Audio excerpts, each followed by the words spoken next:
Today, in a murder case that once dominated Atlanta headlines. After almost 3 decades in prison for killing his wife, Louis Joyner is a free man tonight on parole. In 1996, he stood trial in Fulton County for beating and strangling Ruby Joyner. But the case involved a lover's triangle with 2 bodies dumped at the airport.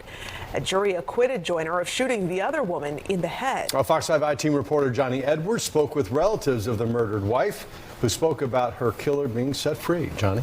Russ and Cordy, these family members watched a judge hand their uncle a life sentence for killing their Aunt Ruby. Since then, he's been denied parole 7 times, but now he gets his freedom. Count 1, murder, guilty. 30 years ago, a case that shook Metro Atlanta. 2 women missing from Peachtree City and a husband bolting for New York City. That in itself is very strange to me. Then, with the 1996 Summer Olympics right around the corner, 2 bodies found in a van at Hartsfield Airport. The victims, 40-year-old Halima Jones and 43-year-old Ruby Joyner, 2 friends who'd gone out shopping together. Halima shot in the head. Ruby strangled and beaten to death.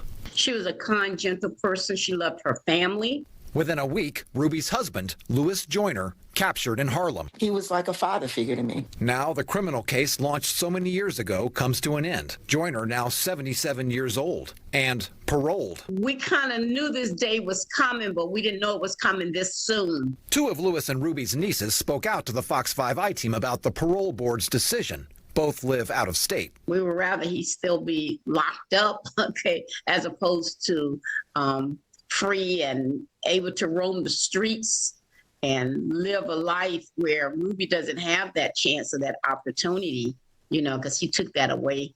Damn, so we know how they feel. They don't believe the uncle. In November of 1995, he took that away. What would ever be enough? We don't know what enough would be.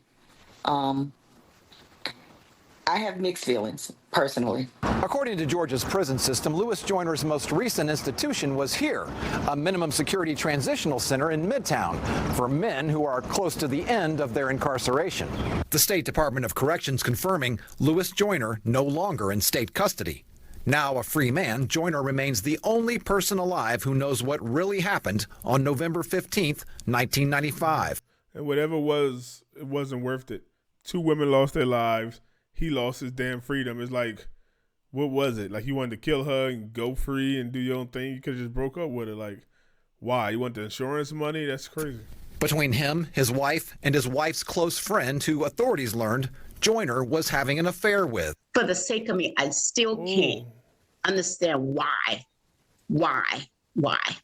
Someone who loved you and you supposedly have loved her. Joyner owned a moving and storage company. A search of his property turning up a... Wait, so his wife and his side chick, who was also his wife's best friend, was out shopping. He killed both of them.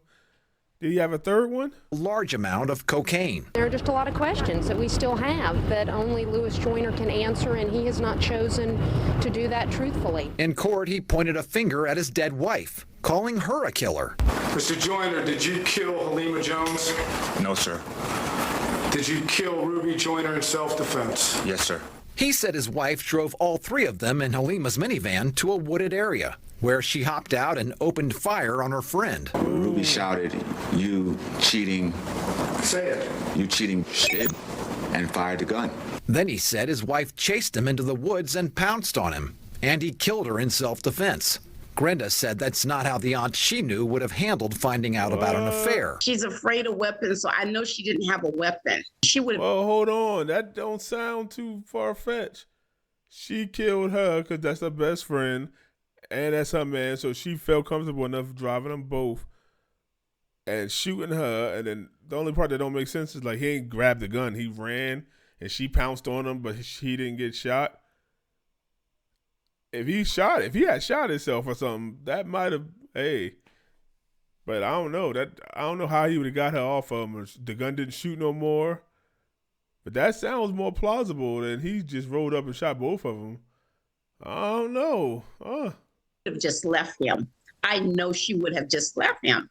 She wouldn't have She wouldn't have jeopardized her life like that. She would have just left him. The jury didn't buy it either. The prosecution charging Joyner planned to kill his wife and accidentally shot his mistress. And regardless of whether he had any more bullets, he has shot the wrong woman. He now cannot kill the right one, and he proceeds to beat her. You can't convict on speculation. Wait, so they saying that that woman died and he wouldn't have meant to kill her?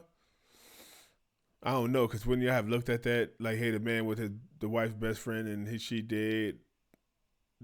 No, he needed her to die in order for that self-defense to take hold. I don't know. They're the way they convict him. I see why they let this dude free. All right. With insufficient evidence, the jury acquitted Joyner of Halima's killing, but not his wife's. We, the jury, find the defendant, Louis Albert Joyner Jr., count 1, murder, guilty.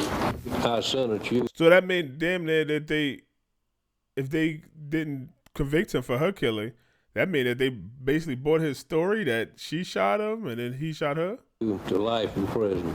But after almost 30 years, he now walks free. It really destroyed our family. My grandmother went into a depression. He now walks. That's a 95 cut. Look at that. That's like a classic 90s. the half blue, quarter black suit with the little bob. Oh, man. Throwback memory. We got the flowers back there in the window. She was living it up. Walks free. It really destroyed our family. My grandmother went into a depression and she never came out because she was like, why a daughter? Why Ruby? I just hope that while he was sitting there, that he did have time to think about what he did and how he affected this family. Now, the prosecutor in Joyner's case, Penny Penn, is now Forsyth County's DA. Joyner's lawyer at the time, Steve Sadow, is currently defending President Trump in Fulton County's racketeering case. And that wasn't Louis Joyner's last criminal case. In 1997, he was convicted of possession of cocaine and marijuana, receiving 15 years per count. That was in Fayette County. Russ, Courtney? Wow, it's just so much emotion. Wait, while he was in prison? Surrounding his release, clearly, with these two nieces. But there so many times were said that there are a lot of unanswered questions here and that he would be able to answer some of those questions if he's willing. Do the nieces expect to ever speak with their uncle ever again? Well, they would certainly like to know the truth from him if he would tell it. Now, Galinda said she's not expecting to hear from him and she's really not interested in having a conversation with him. Coretta, on the other hand, said that she used to be quite close with him. And when I asked her the question if she'd like to talk to him, she hesitated. She said she really can't say, and she might be open to it, maybe, maybe not. You know, time will tell. And that's crazy. R.I.P. to that woman. R.I.P. to her friend. Sleeping with both. That's crazy because you don't know. Once you know that's her best friend, you don't know if she could have killed her in a fit or he could have killed her. One of them was in a fit, so it's like who? They both had reason to be. Spend his whole life in prison. Damn. The second part of his life in prison. Oh, let me know what y'all think, Cave Dweller. Let's talk about it. Like, share, subscribe, please. All that.